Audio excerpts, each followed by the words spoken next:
आज कॉलेज में कुछ ऐसा हो जाएगा, मैंने ये सोचा भी नहीं था।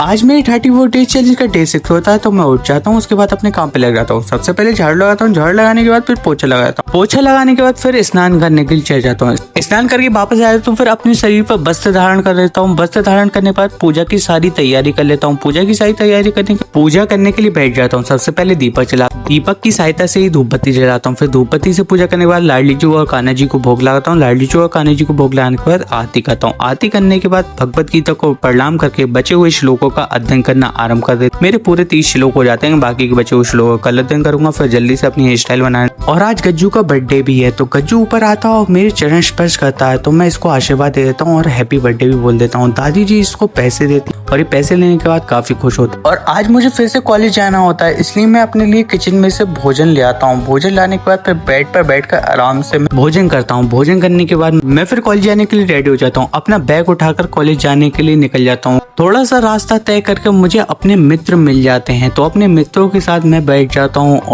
ऑटो में बैठने के बाद थोड़ी देर में पहुंच जाते हैं बरेली कॉलेज। बरेली कॉलेज पहुंचने के बाद फिर फॉर्म जमा करके वहां से एक और फॉर्म मिल जाता है, इस पर साइन करवाने होते हैं। साइन करवाने के लिए जाते हैं, वहां पर ऑफिस ही बंद हो जाता है। अब साइन कर लूंगे, इसलिए मैं वापस घर पर आ जाता हूँ। अब मुझे कल फिर कॉलेज जाना पड़ेगा साइन करवाने के लिए। राधे राधे।